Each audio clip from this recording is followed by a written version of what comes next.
الحمد لله رب العالمين والعاقبة للمتقين ولا عدوان إلا على الظالمين. أشهد أن لا إله إلا الله وحده لا شريك له، وأشهد أن سيدنا ومولانا محمدا عبد الله ورسوله.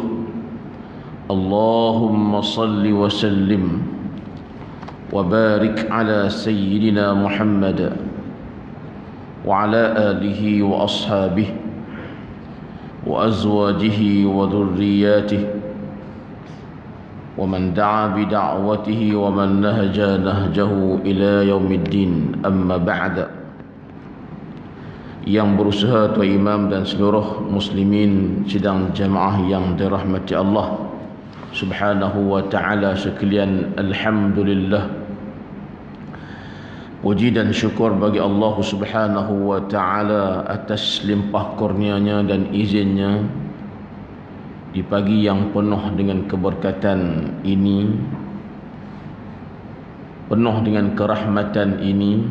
Allah ta'ala masih mengizinkan kita bertemu dalam rutin setiap pagi Jumaat kita dalam suasana yang agak, orang kata apa ni, bimbang itu masih wujud. Khasnya kalau dibaling di Mukim Tawa, dia terbit mai satu kluster baru, dia panggil kluster Tawa. Dan hari yang pertama itu 1 orang, dan hari yang kedua tu 9 orang. Campur semua pi 10 orang, satu keluarga. Cuma pertalian itu dihubungkan dengan menghadiri upacara keagamaan, pengumuman ataupun kematian bagi keluarga kepada orang yang dikatakan terlibat tersebut. Dan dia punya linknya agak merata jugalah. Apapun hari ini ikut arahan kerajaan MKN akan diadakan TEMCO, dia panggil PKP, pentadbiran,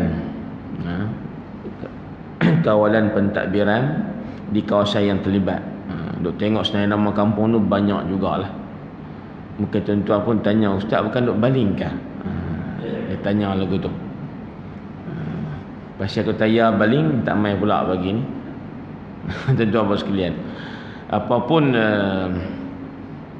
InsyaAllah kita harap ianya terkawal dan dijauhkan oleh Allah Ta'ala daripada wabak tersebut. Baik. Tuan-tuan, hari ini kita akan sambung balik bacaan kitab kita Bahrul Madhi juzuk yang ke-17. Sampai muka surat berapa ni?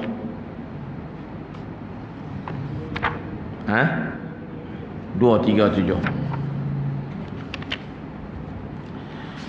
Baik tuan-tuan, Bahrul Madhi juzuk yang ke-17, muka surat 237, iaitu di bawah bab yang ke-40. Babnya ialah babu ma jaa fi al-musafahati. Babu ma jaa fi al-musafahati.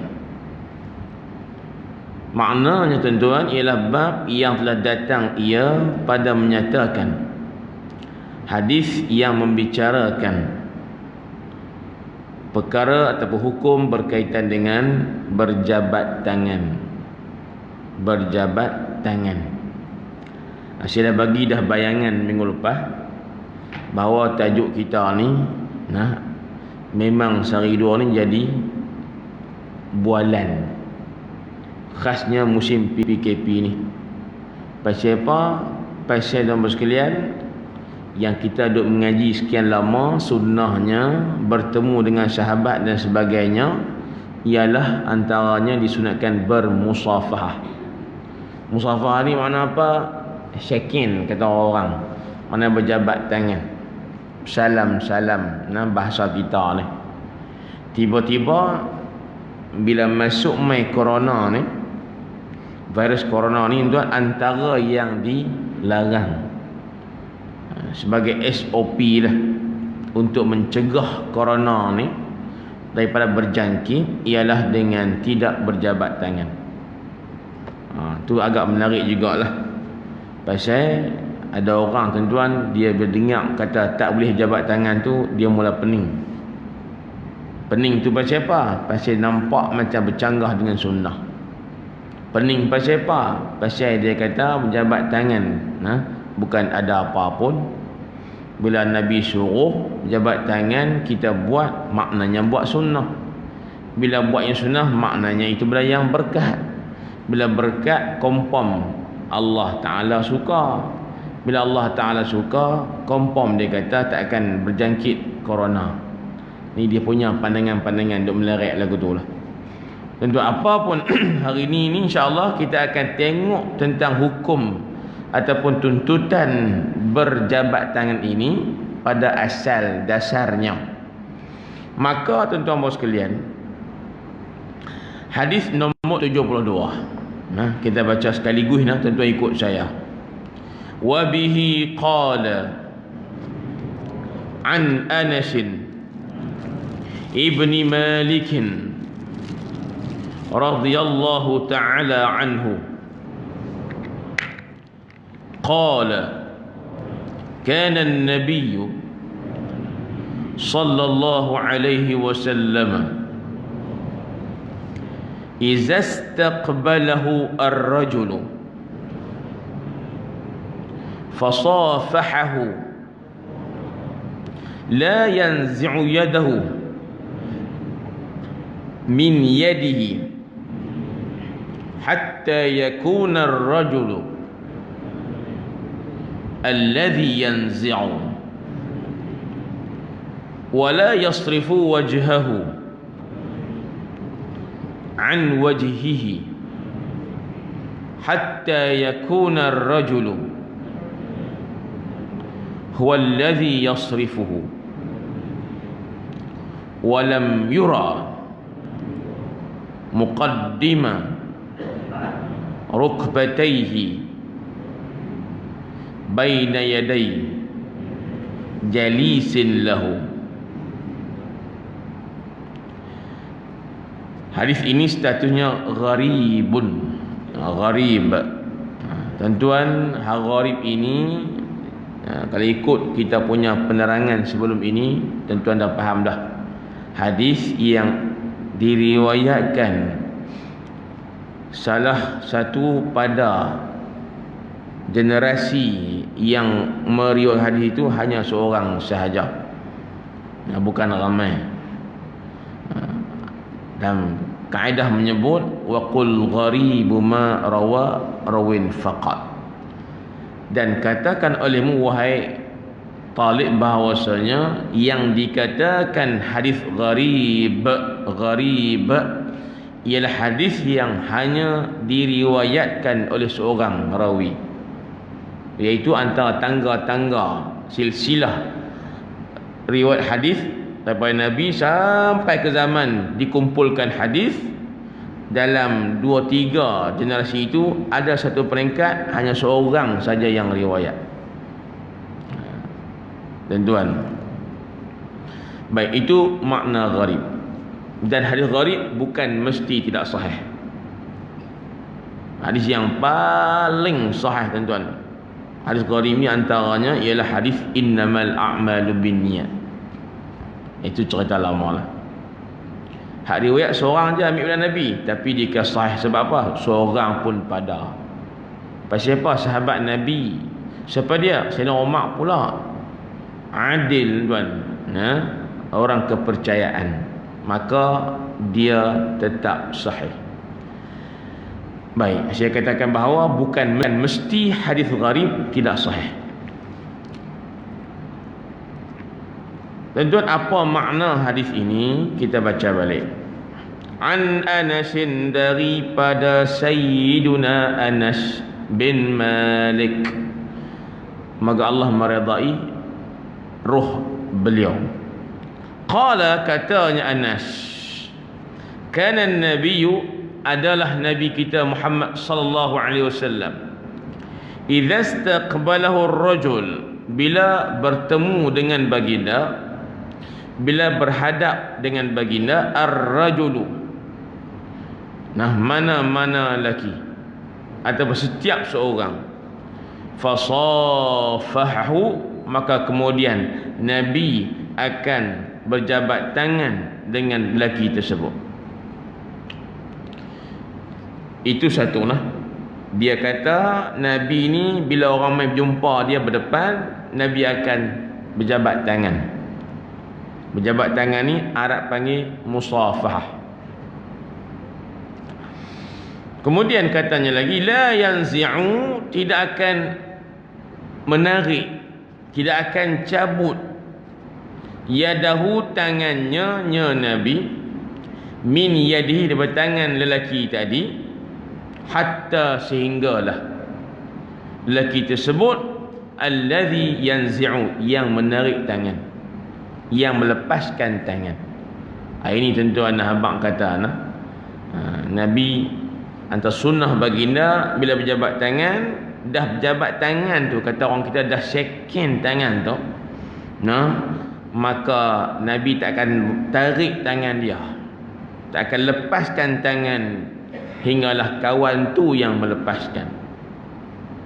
Ini tentu ada makna yang cukup mendalam segi adabnya. Itu satu. Yang kedua, dalam hadis ini cerita pula pasal adabnya. Wala yasrifu wajhahu, dan Nabi tidak akan memaling, tak akan kalih, tak akan kona wajah baginda, takkan ubah wajah baginda, an wajhihi, daripada wajah lelaki tersebut, hatta, sehinggalah lelaki tersebut yang memalingkan muka terlebih dahulu.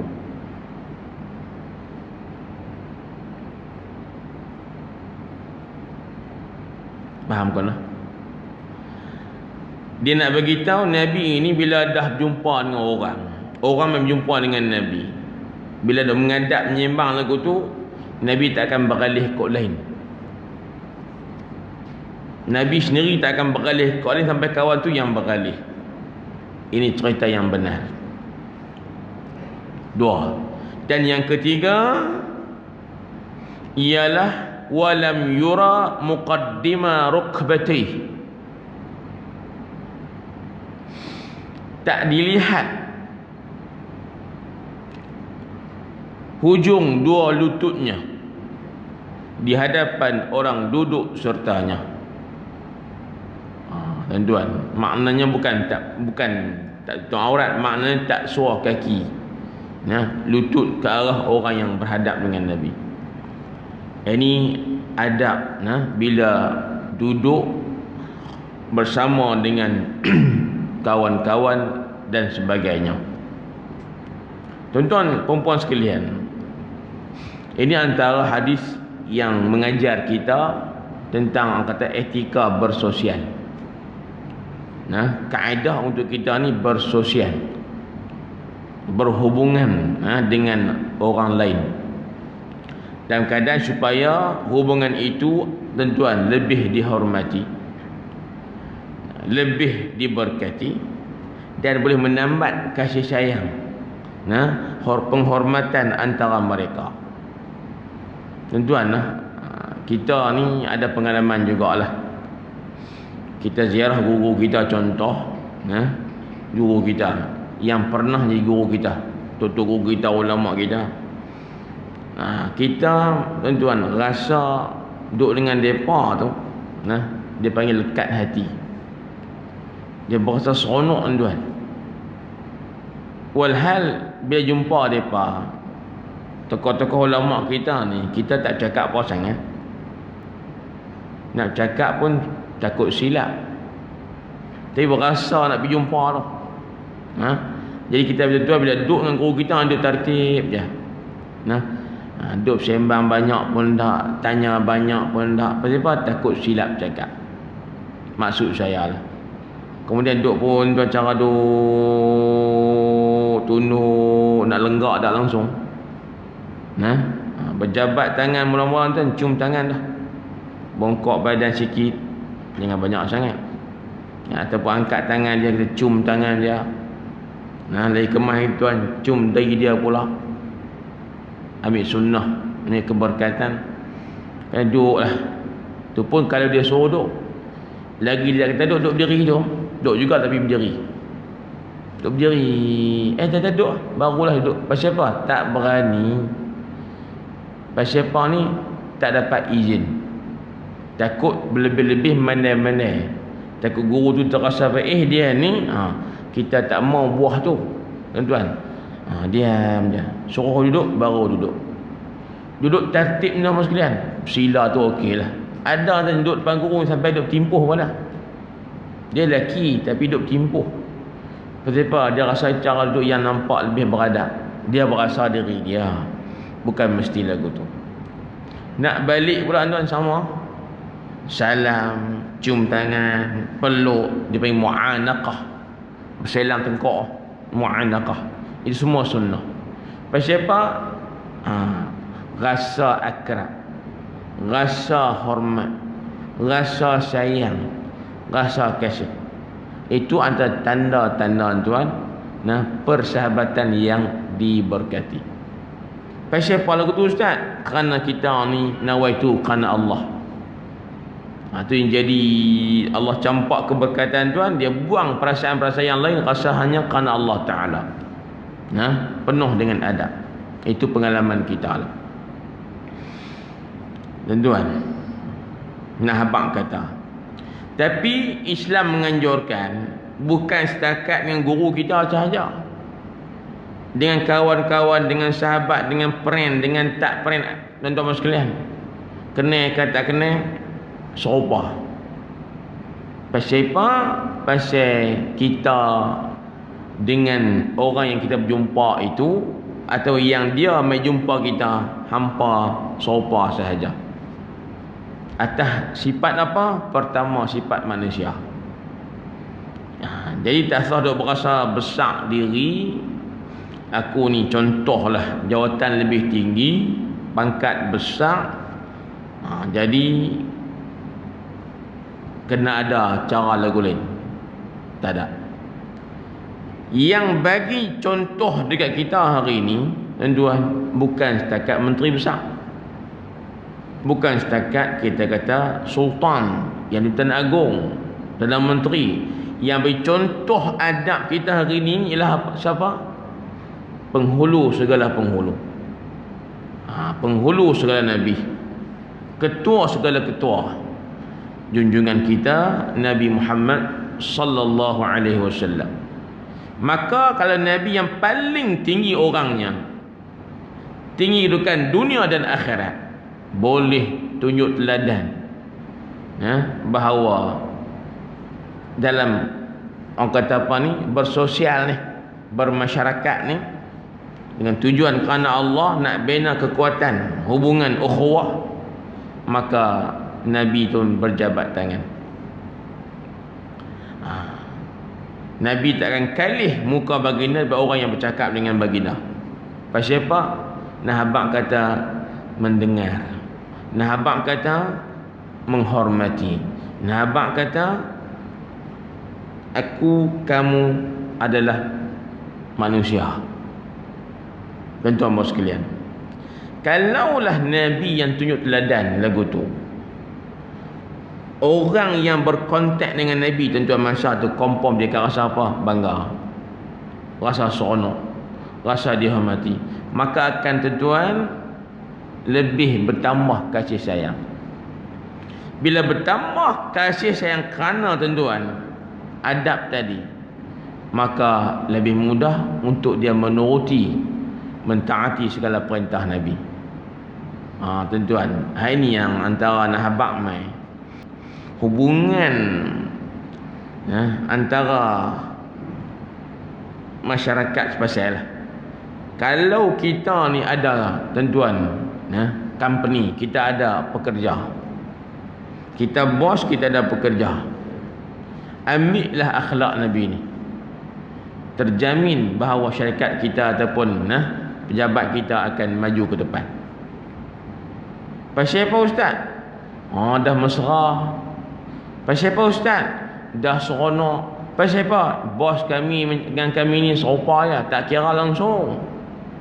Maka dia rasa kasih sayang tu bertambah. Akhirnya segala polisi, segala arahan, segala kerja dia smooth tuan-tuan, lancar. Pasal apa? Dah suka dengan bos. Pasal apa? Bos kita pun low profile, dia kata. Dia bos kita, dia majikan kita, kan? Tapi dia low profile. Kita seronok puas hati ya, tak rasa terasin dengan dia. Habis tu seronok dia kata. Akhirnya tuan-tuan, semua kerja kita bagi buat dengan cantik. Maknanya lebih kurang. Tapi kalau sebaliknya berlaku, tuan-tuan bos sekalian, bos yang eksklusif, dia panggil eksklusif, bukan inklusif. Bos tuan-tuan duduk atas kursi dia, habis yang boleh pusing keliling 360 darjah. Yang boleh tarik pula naik tinggi kerana dia tarik tinggi sekali untuk orang sekalian. Bila staff main haduk, bombang nak kata bagi salam dulu pun dah, jabat tangan pun dah. Haduk ni aku nak abak kahang lagu ni. Lain kali kena lagu ni. Mapi. Tuan-tuan. Betul tu majikan dia. Betul tu kerja dia, portfolio dia.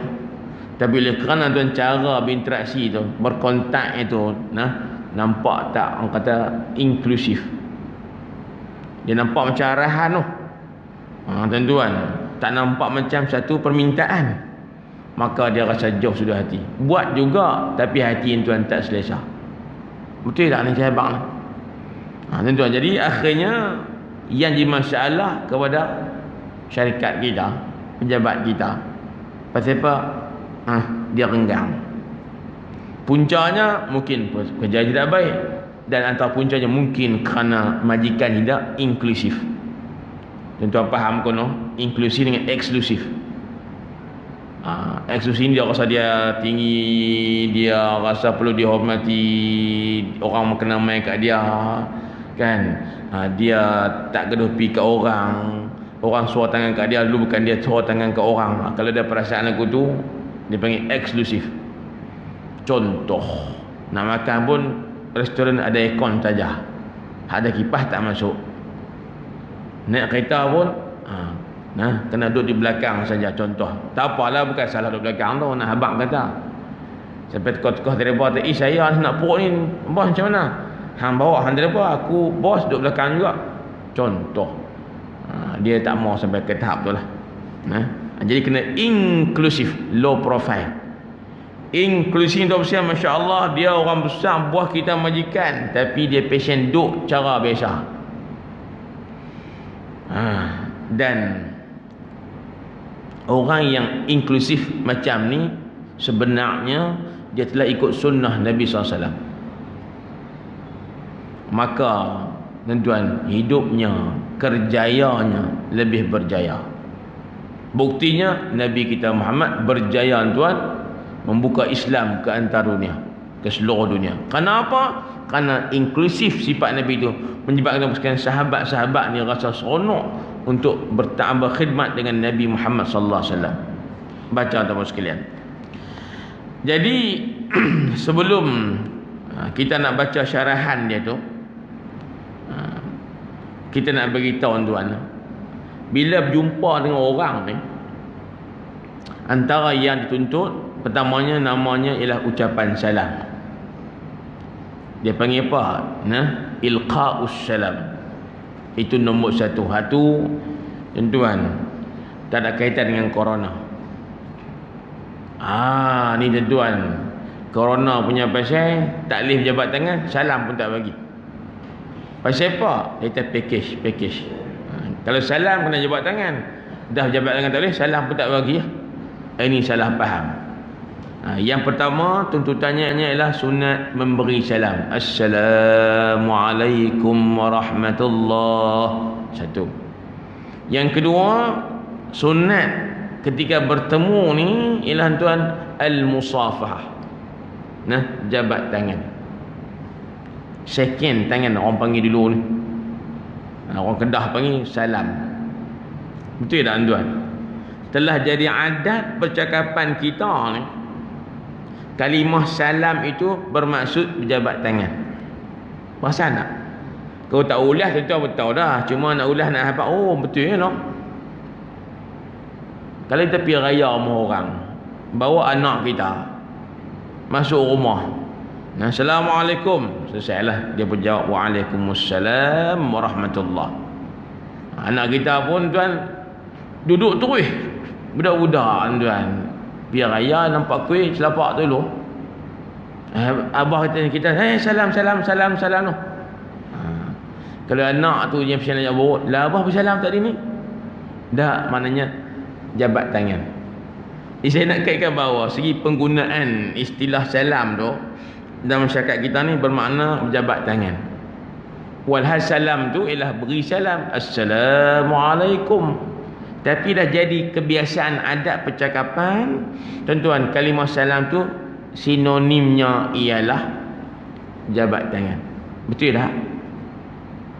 Ni tadi dia tegur ni tadi salam tak dengan tuan rumah nak balik? Salam ke tak? Nak berjabat tangan ke tak? Tak apalah. Itu yang kedua sunat kita berjabat tangan. Yang ketiga, bila bertemu dengan orang juga, sunatnya itu ialah namanya al-mu'anaqah. Ni mu'anaqah, unuqun makna tengkok. Mu'anaqah maknanya pakat-pakat selang tengkok.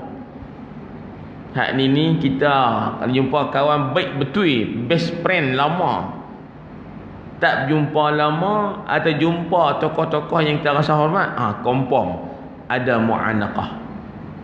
Hidup selang tengkok. Tentu aku nak perasan tengok Pak Arab lagu tu. Belaga pipi kiri kanan 3 kali. Sekali pun dia dah, tapi tu ada biasa 3 kali. Kalau sekali dia tani Melayu ni, 3 kali yang dia tani bawa Arab. Saya pun tuan pengalaman duduk di Mesir tu lama juga. Jumpa je kawan tuan. Jabat tangan satu, saya peluk. 1, 2, 3. Had nak clear lagi, bunyi lagu tu pula. Bunyi lah tuan. Hatu tu ditambah tambah perisah.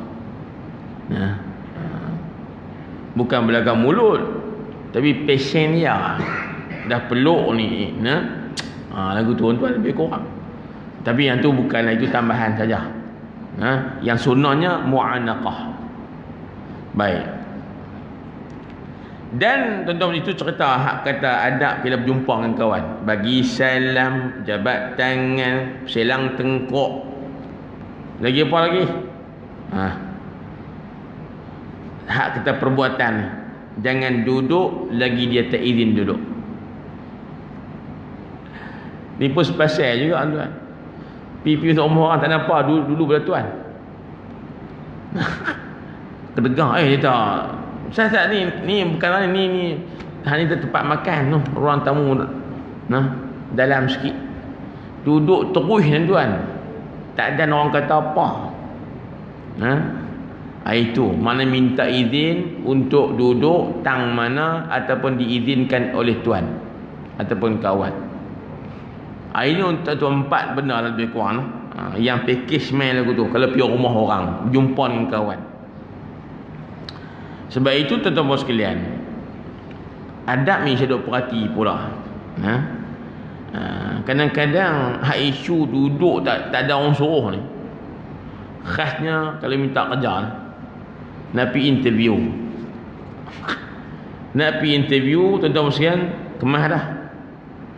Dengan dressing dia, dengan dia punya orang kata apa, persembahan dia. Ni bawa file pada 3 set. Sebab sijil banyak. Nah, sijil daripada start sijil beranak tuan, sampailah sijil mati tak ada. Kalau sijil mati pintu menegara berat tuan. Nah, macam-macam kemas dah. Masuk tuan. Bagi salam tu. Nah, tak ada kata apa, piduk terus. Hak penemu negara ni, dia ni lolang. Pasal apa? Nak meminta kerja dengan kita. Kita ni bos majikan, tiba-tiba tak suruh duduk dah. Dia panggil apa? Mandai. Tak suruh buat dah buah ni.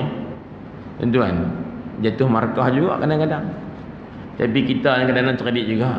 Nah, saya ketak minta maaf kan, piduk terus tak apa aku noh. Nampak melawak main lagu tu. Tapi nak abang kata itu skill jugalah. Tu buah pertama tu dia panggil apa? Buah pertama orang kata, dia ni tak boleh pakai. Dia nak buat ikut dia. Kita tak suruh duduk dah. Tuan-tuan nak habaq mai. Dan kalau kita tuan pergi rumah orang, khasnya yang ada keluarga lah. Khas lagi yang ada anak bini, ada anak perempuan bagi contoh. Kalau rumah besar yang asin tu kisah lain lah. Kadang-kadang duk tang tu sekali lagi depa lalu dalam kot tepi, kot belakang, kot depan. Hak ni kena perhati sikit. Sebagai ketua keluarga, sebagai ketua keluarga suami ke ayah ke, nak jaga keselesaan orang main rumah ni kena rai. Tetamu kita tuan bawa rezeki, nak faham yang tu. Tetamu kita main rumah kita, dia bawa rezeki. Betul, ada orang yang tuan diberikan kesenangan, keberkatan, murah rezeki kerana apa? Sentiasa tetamu main rumah dia. Bila mai tu bawa rezeki lah kata orang. Wahai dia yang bagi makan. Tapi Allah Taala campak rezeki mai ikut lain. Tak apa, itu satu bab. Kita nak ambil sunnah tuan-tuan rai tetamu ni. Tapi dalam masa sama kena jaga agak keselesaan keluarga kita. Rumah pun sempit, dapur lalu kot tu lah, nak pergi beli ayam pun lalu kot tu lah. Ruang tamu pun duk tang tu lah. Nak buat lagu mana? Kita mampu setakat tu, tak apalah. Kalau rumah besar pun kalau lalu kot tu juga, kita kena tunjuk tempat kat dia. Tempat dia duduk tu, agar kalau dia duduk tu, dia tala kot tu, bini ke anak orang lalu tak nampak. Lalu ke belakang dia ke apa, jadi dia tak nampak. Selesa. Kalau tu rumah pula pasien tak perasan, kita tamu tanya pula, saya nak duduk tak mana ni? Tanya pilih sepatah. Dan tu rumah pasien tak reti apa tu. Duduk tak mana tak apa kan, bini aku macam bini hang ke lah, apa ni. Anak aku macam anak hang juga. Jangan lagu tu, dia bukan mahram kita. Dia tanya, ni saya nak duduk tak mana ni? Dia duduk tak tu. Kita pada tengok, tanya selamat. Pasal apa? Laluan di belakang kita clear. Bukan apa tuan, nampak benda tu macam kecil, tapi tuan kesannya cukup besar. Tuan-tuan sekalian. Baik.